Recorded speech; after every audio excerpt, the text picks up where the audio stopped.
ЕС и энергетическое доминирование Соединенных Штатов. А то, знаете, прошедшая, точнее, уходящая неделя масса всего интересного принесла. И начнем с того, что прошлое воскресенье, вот мы только успели программу закончить, и тут новости посыпались, что... Встретились два одиночества. Да, Дональд Трамп и Урсула фон дер Ляйен встретились, поговорили и ушли очень довольные друг другом. Ну, давайте сначала мнение Еврокомиссии о том... Одна пошла искать деньги, второй пошел искать нефть и газ. Да. Мы достигли соглашения, сообщает нам сайт Еврокомиссии. Мы достигли соглашения с США по тарифам и торговле. Это соглашение между двумя крупнейшими экономиками мира. Наш товарооборот составляет 1,7 триллиона долларов в год. Вместе мы представляем рынок с населением 800 миллионов человек. Ну, пока все правда. Здесь усмешка товарища Си. Там есть мудрая еще... улыбка Моди. Да. На нашу долю приходится почти 44% мирового ВВП. Ну, ВВП сыт не будешь, но это ладно. Мы установили единую тарифную ставку в размере 15% для подавляющего большинства экспортных товаров ЕС. Эта ставка применяется в большинстве секторов, включая автомобилестроение, производство полупроводников и фармацевтику. Эти 15% – четкий потолок. Четкий, конкретный. Мне кажется, это что-то в 90-е. Они без любят наслоений. Да. Ну, Урсула фон дер Ляйен, она специалист по потолкам. Как-то мы, кстати, если вдруг кто-то не знает, практически вот в эти дни исполняется 3 года, как существует наша программа, как наша программа в эфире, примерно 150 выпусков. И вот в одном из этих выпусков, когда только обсуждался потолок, то есть вот почти 3 года назад, мы как раз вешали картинку, где Урсула фон дер Ляйен рекламировала навесные потолки. Надо будет ее найти и при случае повесить еще раз. Мне кажется, она все еще в этом бизнесе. Ну, у нее производство налаживается, потолков становится больше. Да, теперь она их везет в Соединенные Штаты. Точнее, или в Европу. Тут пока непонятно, но сейчас мы с вами попытаемся разобраться. Завести, там... Так вот, прежде чем мы перейдем к самой интригующей части, я так понимаю, что если мы смотрим геоэнергетика, то ВВП, вот это... Что с энергетикой? Вот прежде чем мы к этой самой интригующей части перейдем, немного контекста добавим, если позволите. В 2024 году Соединенные Штаты, в общем-то, были крупнейшим рынком сбыта для товаров, которые экспортировались из Европейского Союза. А Китай для Евросоюза был крупнейшим поставщиком на их рынок. То есть с Китаем у Евросоюза отрицательное сальдо торгового баланса, с Соединенными Штатами положительное. Китаю все нравится, Соединенным Штатам как-то не очень. 350 миллиардов мы вам отправляем товаров в ЕС, говорит Дональд Трамп. На 350 миллиардов долларов меньше, чем вы отправляете нам. Непорядок, давайте с этим что-то делать. Мы тоже хотим денег. Давайте, наверное, вот первый график, который мы взяли у Евростата.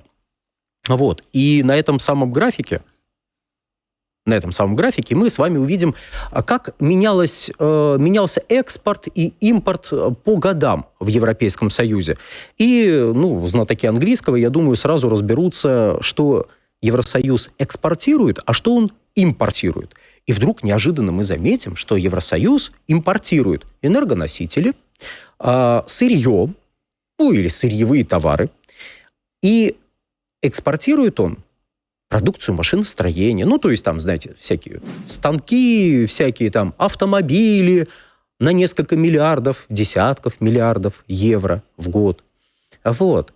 То есть готовую продукцию, высокомаржинальную продукцию с высокой добавленной стоимостью. Еще и обеспечивающую множество рабочих мест. Да, то есть одно рабочее место где-нибудь на автопредприятии порождает 5-7 рабочих мест в смежных отраслях, а также в сфере услуг. То есть Евросоюз выступает как производственный цех, который отправляет в какие-нибудь штаты машины, а оттуда бензинчик, дизельное топливо, бензинчик, кстати, меньше, дизельное топливо, нефть, газ. Как такие страны... Уголечек. Как такие страны называются? Вот если бы это была Россия, а не Соединенные Штаты. Сырьевой придаток. Сырьевой придаток. То есть Соединенные Штаты – это немножечко сырьевой придаток Европейского Союза. И кажется, Дональд Трамп хочет, чтобы этот придаток стал больше, чтобы этот аппендикс рос. В 2024 году, а то, знаете, без контекста это все как-то странно. Урсула фон дер Ляйен выскочила, Дональд Трамп выскочил, а что ж там с реальными показателями? Вот, значит, посмотрели на структуру экспорта, структуру импорта.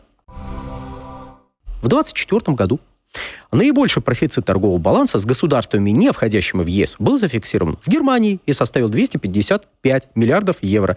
За Германией следует Италия, 65 миллиардов евро, и, вы не поверите, Ирландия, 57 миллиардов евро. Ирландия, насколько я понимаю, это такая налоговая гавань.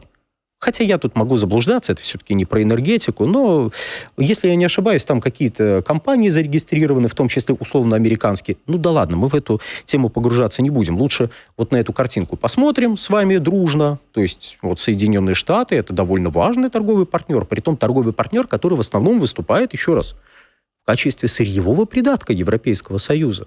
Ну или, как Дональд Трамп любит это называть, выступает в качестве страны энергетического доминирования. Ну и если рассматривать экспортные потоки, то ЕС составляет 14,3%, занимает второе место в мире по объемам. Ну и Китай там 17,5%, Соединенные Штаты тоже заметную долю. Мы немножко не тот сейчас повесили. Ну, будем считать, что то, что я говорю, это в дополнение вот к этому графику. На графике мы посмотрели. Я думаю, уже половина зрителей разбежалась, потому что все знают, как мы любим графики. И... Графики плавно перерастают в диаграммы. Графики, все изменилось. Да, график. Скоро будут еще таблички. Так вот, дорогие друзья, давайте теперь перейдем к энергетическому доминированию Соединенных Штатов Америки. Давайте. И соответствующую цитату из Еврокомиссии посмотрим. Как там с энергетическим доминированием. Мы также расширим наше энергетическое сотрудничество. Закупки энергоносителей в США позволят диверсифицировать наши источники поставок и будут способствовать энергетической безопасности Европы. Ничего, что я сижу, пока вот эти пафосные слова читаю.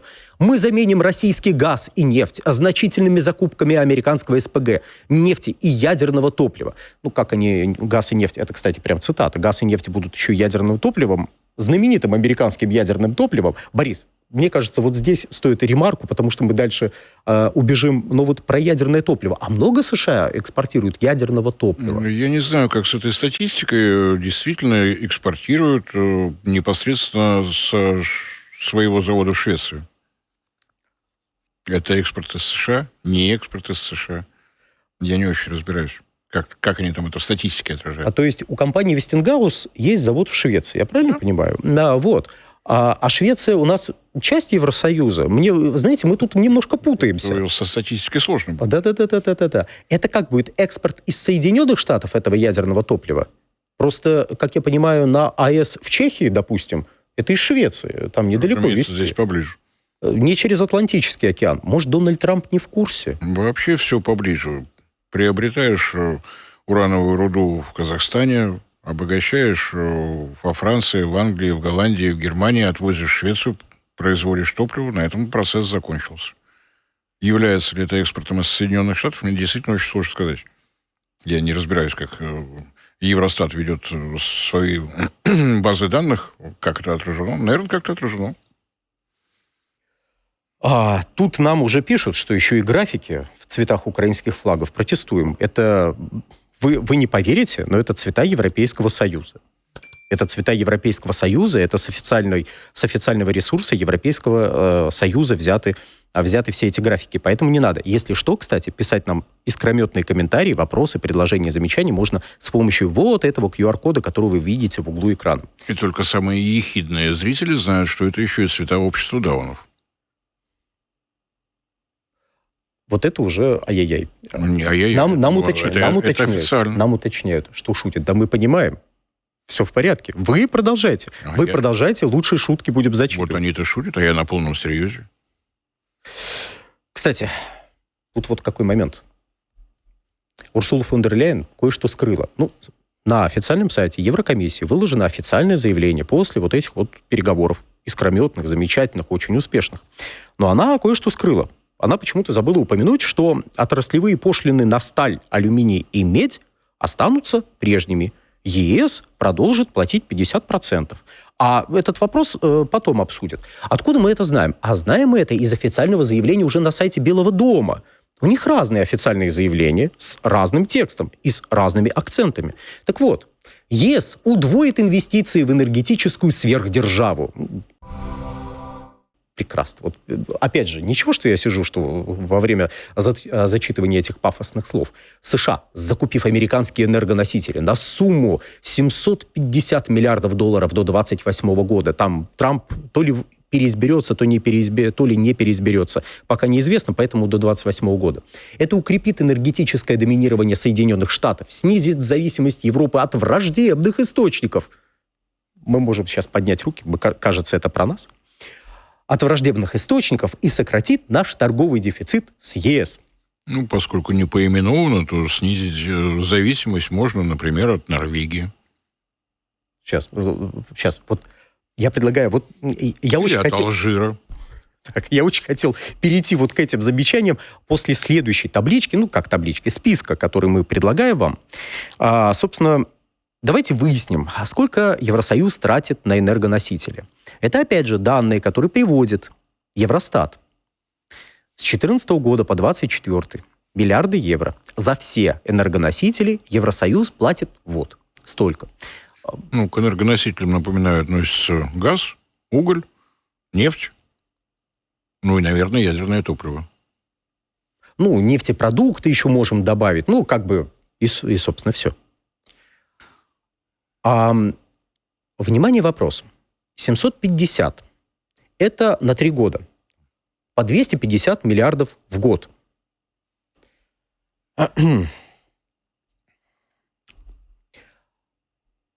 Кого двигать будете? Норвегию, которая 100 миллиардов кубов поставляет в Евросоюз? Катар? Саудовскую Аравию, которая нефть поставляет? Может быть, Южноафриканскую республику, которая поставляет уголь? Или, не дай бог, какую-нибудь латиноамериканскую страну, которая тоже поставляет коксующийся уголь. Угадайте, как называется эта латиноамериканская страна. Так вот, дорогие друзья, куда собираются эти 250 миллиардов долларов? Ну, в данном случае доллары или евро не столь важно. Это такой порядок величин, когда что доллары, что евро примерно одинаково. 250 они откуда возьмутся? В год. Борис, может быть, в Евросоюзе собираются увеличивать потребление энергоносителей, а мы не в курсе? Может быть, просто немножечко изменят правила статистического учета. Крупнейшие покупатели СПГ, например, в Соединенных Штатах, компания Total Energy. Правда, не все попадает в Европу, но компания европейская. Если немножечко изменить правила, раз, уже увеличился. Вторая по объемам Shell. То же самое. Покупает, но не все везет в Европу. Но если ее засчитать как европейская компания, все готово. Экспорт-импорт состоялся.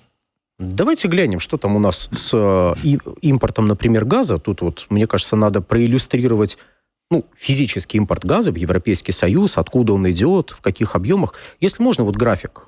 Тут мы уже не с сайта Евростата взяли, с другого, но тоже европейского сайта. Опять же, чтобы не говорили, мы выдумали. Нет, это, пожалуйста, это вот наши европейские партнеры взяли и нарисовали. Ну, мы видим, да, из Соединенных Штатов довольно много газа приходит. Но, как бы так помягче выразиться, чтобы 250 миллиардов получить, наверное, нужно у кого-то, ту же Норвегию действительно подвинуть. Просто Российская Федерация в этом году поставит, 40 миллиардов кубов. Я повторюсь, поиграться с статистикой. Вот видите, там есть доля United Kingdom, которая чистый импортер газа. Но, тем не менее, в статистике Евросоюза она есть. Почему? Потому что есть 3 крупных регистрационных терминала, есть морской газопровод, поставляется в Европу. Европа у себя в статистике отражает. Великобритания поставила природный газ. Галочка. Убрать галочку, и уже доля США станет выше. Нет, понятно, из Штатов физически завозят нефть, завозят нефтепродукты. Но опять же, сколько их завозят? Я тут... 250 никак, потому что для этого надо на 250 иметь товаров. Мне понравилось тут одного представителя Еврокомиссии, поймали журналисты на какой-то пресс-конференции, спросили на какой-то пресс-конференции, сказали, вы знаете, вот очень странные показатели там озвучиваются из Белого дома, 750 миллиардов долларов. А как?